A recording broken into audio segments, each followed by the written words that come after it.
ಮೈಸೂರು ಜಿಲ್ಲೆ ಹಾಗೂ ನಗರಾದ್ಯಂತ ಇರುವಂತಹ ನಕಲಿ ಕ್ಲಿನಿಕ್ಗಳ ವಿರುದ್ಧ ನ್ಯೂಸ್ ಫಸ್ಟ್ ಸಮರವನ್ನು ಸಾರಿತ್ತು. ಈ ಹಿನ್ನೆಲೆಯಲ್ಲಿ ಮೈಸೂರು ನಗರದ DHO ಡಾಕ್ಟರ್ PC ಕುಮಾರಸ್ವಾಮಿ ಅವರು ಹಲವು ಕ್ಲಿನಿಕ್ಗಳ ವಿರುದ್ಧ ದಾಳಿಯನ್ನು ನಡೆಸಿ ಅಲ್ಲಿ ನಕಲಿ ಕ್ಲಿನಿಕ್ಗಳು ಹಾಗೂ ನಕಲಿ ವೈದ್ಯರುಗಳ ವಿರುದ್ಧ ಹಾಗೂ ಅಕ್ರಮಗಳನ್ನು ತಡೆಗಟ್ಟುವ ನಿಟ್ಟಿನಲ್ಲಿ ಸಾಕಷ್ಟು ಕಾರ್ಯಾಚರಣೆಯನ್ನು ಮಾಡಿದರು. ಒಟ್ಟು ಎಷ್ಟು ಆಸ್ಪತ್ರೆಗಳ ವಿರುದ್ಧ ಅವರು ಕ್ರಮವನ್ನು ತೆಗೆದುಕೊಂಡಿದ್ದಾರೆ, ಯಾವ ವೈದ್ಯರ ವಿರುದ್ಧ ಅವರು ದಾಳಿಯನ್ನು ನಡೆಸಿ ಅವರ ವಿರುದ್ಧ ಕಾನೂನು ಸೇರಿದಂತೆ ಹಲವು ಕ್ರಮಗಳನ್ನು ಕೈಗೊಂಡಿದ್ದಾರೆ, ಬನ್ನಿ ಅವ್ರನ್ನ ಮಾತಾಡ್ತಾ ಹೋಗೋಣ. ಸರ್, ಮೊದಲಿಗೆ ಕಳೆದ ವರ್ಷ ಒಂದಷ್ಟು ದಾಳಿಯನ್ನು ಮಾಡಿದ್ರಿ ಸರ್. ನ್ಯೂಸ್ ಫಸ್ಟ್ ಕೂಡ ಅದನ್ನು ವಿಸ್ತೃತವಾಗಿ ವರದಿಯನ್ನು ಪ್ರಸಾರ ಮಾಡಿತ್ತು. ಹಲವು ನಕಲಿ ಕ್ಲಿನಿಕ್ಗಳ ಬಗ್ಗೆ ನೀವು ದಾಳಿ ನಡೆಸಿದ್ರಿ ಸರ್. ಮೈಸೂರು ಜಿಲ್ಲೆಯಾದ್ಯಂತ ಎಷ್ಟು ನಕಲಿ ಕ್ಲಿನಿಕ್ಗಳಿಗೆ ಬೀಗ ಹಾಕಿದ್ದೀರಿ ಸರ್? ಇಲ್ಲಿ ನಮಗೆ ಗೊತ್ತಿರೋ ಹಾಗೆ KPMEಯನ್ನು ಯಶಸ್ವಿ ಅನುಷ್ಠಾನವನ್ನು ಮಾಡಬೇಕು ಅಂತ ರಾಜ್ಯ ಸರ್ಕಾರದಿಂದ ಸೂಚನೆ ಹಿನ್ನೆಲೆಯಲ್ಲಿ ಹಾಗೂ ಸಾರ್ವಜನಿಕರಿಂದ ದೂರು ಬಂದ ಸಂದರ್ಭಗಳಲ್ಲಿ ನಮ್ಮ ರೆಗ್ಯುಲರ್ ಭೇಟಿಗಳಲ್ಲೂ ಕಂಡುಬಂದ ಪ್ರಕರಣಗಳಲ್ಲಿ ಸುಮಾರು 36 ಕ್ಲಿನಿಕ್ಗಳಿಗೆ ನಾವು ಪ್ರತ್ಯೇಕವಾಗಿ ದಾಳಿಯನ್ನು ಸಹ ಹಿಂದೆಲ್ಲ ಮಾಡಲಾಗಿತ್ತು. ಹಾಗೆ ಮುಂದುವರೆದು ಸುಮಾರು 25 ಕ್ಲಿನಿಕ್ಗಳನ್ನು ನಾವು ಕ್ಲೋಸ್ ಮಾಡಿದ್ದೀವಿ. ಆಮೇಲೆ ಮುಖ್ಯವಾಗಿ ನಮ್ಮ ಜಿಲ್ಲೆಯಲ್ಲಿ ನಾವು ಪ್ರತಿ ತಿಂಗಳು ಮಾನ್ಯ ಜಿಲ್ಲಾಧಿಕಾರಿಗಳ ಅಧ್ಯಕ್ಷತೆಯಲ್ಲಿ KPME ಪ್ರಾಧಿಕಾರದಲ್ಲಿ ಇರತಕ್ಕಂಥ ಗ್ರೀವಿಯನ್ಸ್ ರಿಅಡ್ರೆಸಲ್ ಕಮಿಟಿ ಸಭೆಯನ್ನು ಸಹ ನಾವು ಮಾಡ್ತಾ ಇದ್ದೀವಿ. ಆ ಹಿನ್ನೆಲೆಯಲ್ಲಿ ನಾವು KPME ಒಂದು ಗೈಡ್ಲೈನ್ಸ್ ಏನಿದೆ ಅದ್ರ ಪ್ರಕಾರ ಯಶಸ್ವಿಯಾಗಿ ಅನುಷ್ಠಾನವನ್ನು ಮಾಡ್ತಾ ಇದ್ದೀವಿ. ನಮಗೆ ಯಾವುದೇ ಸಾರ್ವಜನಿಕರಿಂದ ದೂರು ಬಂದಂಥ ಸಂದರ್ಭಗಳಲ್ಲಿ ಇಮಿಡಿಯೇಟ್ ಪ್ರಾಧಿಕಾರಗಳಾದಂಥ ತಾಲೂಕು ವೈದ್ಯಾಧಿಕಾರಿಗಳು ಆ ಒಂದು ಸಂಬಂಧಿಸಿದ ಕ್ಲಿನಿಕ್ಕಿಗೆ ಭೇಟಿ ನೀಡಿ ಅಲ್ಲಿ ಯಾವುದೇ ರೀತಿಯಾದ ವ್ಯತಿರಿಕ್ತವಾಗಿ ಪ್ರಾಕ್ಟೀಸಸ್ ನಡೀತಾ ಇದ್ದರೆ ಇಮಿಡಿಯೇಟಾಗಿ ನಾವು ಕಾನೂನು ಪ್ರಕಾರ ಕ್ರಮವನ್ನು ಜರುಗಿಸ್ತಾ ಇದ್ದೀವಿ. ಸರ್, ನಕಲಿ ವೈದ್ಯರನ್ನ ಸಿಕ್ಬಿದ್ದಾರೆ ಸರ್, ಯಾರದು ಏನಾದರೂ? ಇಲ್ಲ, ಆ ಥರ ಒಂದು 2-3 ಪ್ರಕರಣಗಳನ್ನು ನಾವು ನೋಟಿಫೈ ಮಾಡಿದ್ದೀವಿ. ಹಾಗೆ ಮುಂದುವರೆದು ಕೆಲವು ಕಡೆ ರಾಜ್ಯದಿಂದನೂ ನಮಗೆ ಸುತ್ತೋಲೆಗಳಲ್ಲಿತ್ತು.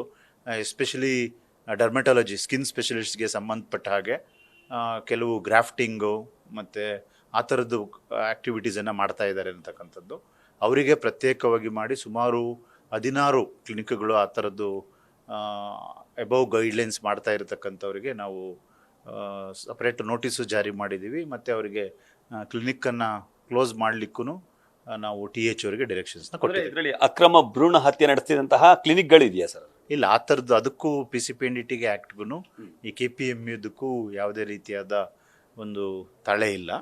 KPMEಯಲ್ಲಿ ಪ್ರತ್ಯೇಕವಾಗಿ ಸುಮಾರು ಕ್ಲಿನಿಕ್ಗಳಿಂದ ಹಿಡಿದು ಅಪ್ ಟು ಟೆರಿಷರಿ ಇನ್ಸ್ಟಿಟ್ಯೂಷನ್ಸ್ ತನಕ ಸುಮಾರು 1600ಕ್ಕೂ ಅಧಿಕ ವಿವಿಧ ಕ್ಲಿನಿಕ್ಗಳನ್ನು ನಾವು ರಿಜಿಸ್ಟರ್ ಮಾಡಿದ್ದೀವಿ.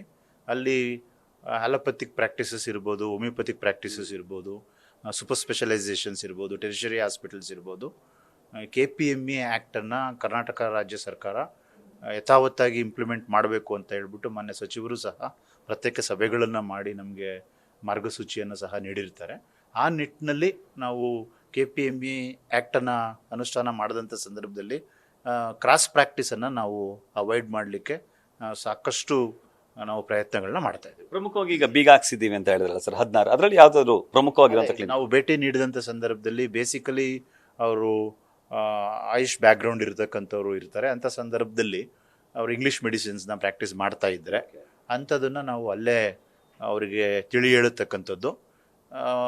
ಅವ್ರಿಗೆ ನಾವು KPME ಪ್ರಾಧಿಕಾರ ಸಭೆಗೂ ಕರೆಸಿ ಅವರು ಯಾವ ರೀತಿ ಅವರಲ್ಲೂ ಕೆಲವು ಡ್ರಗ್ಸ್ನ ಉಪಯೋಗಿಸ್ಲಿಕ್ಕೆ ಅವಕಾಶ ಇದೆ ಅನ್ನತಕ್ಕಂಥದ್ದನ್ನು ಅವರು ಕೆಲವು ಸರಿ ಪ್ರತಿಪಾದನೆ ಮಾಡ್ತಾರೆ. ಅಂಥ ಸಂದರ್ಭದಲ್ಲಿ ಅವ್ರಿಗೆ ಕರೆಸಿ ಪ್ರತ್ಯೇಕ ಆದೇಶಗಳನ್ನೆಲ್ಲ ಅವರಿಗೆ ಮನವರಿಕೆ ಮಾಡಿ ಅವರು ಮುಂದೆ ಆ ರೀತಿ ಮಾರ್ಗದಲ್ಲೇ ರೀತಿಯಲ್ಲೂ ಅವರಿಗೆ ನಾವು ಕೌನ್ಸಿಲಿಂಗನ್ನು ಸಹ ಮಾಡಿದ್ದೀವಿ.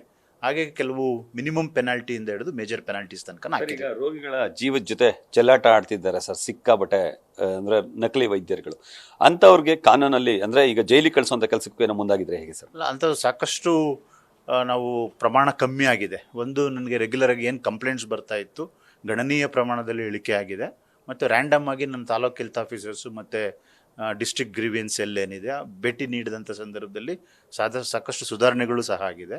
ಹಾಗೆಯೇ ಸ್ಥಳೀಯವಾಗಿ NGOಸ್ನೂ ಒಂದು 2-3 ನಾವು ಇನ್ವಾಲ್ವ್ ಮಾಡಿಕೊಂಡು ಅವರಿಗೆ ಪ್ರತ್ಯೇಕವಾಗಿ 2 ತಿಂಗಳಿಗೆ ಒಂದ್ಸರಿ ಸಭೆಯನ್ನು ಮಾಡಿ ಅವರಿಗೆ ಪಬ್ಲಿಕ್ಸಿಂದ NGOಸ್ ಬೇರೆ ಬೇರೆ ಪ್ರೋಗ್ರಾಮಲ್ಲಿ ಅವರು ಇನ್ವಾಲ್ವ್ ಆಗಿರ್ತಾರೆ, ಅವರನ್ನು ಸಹ ಇನ್ವಾಲ್ವ್ ಮಾಡಿಕೊಂಡು ನಾವು ಮಾಡ್ತಾ ಇದ್ದೀವಿ.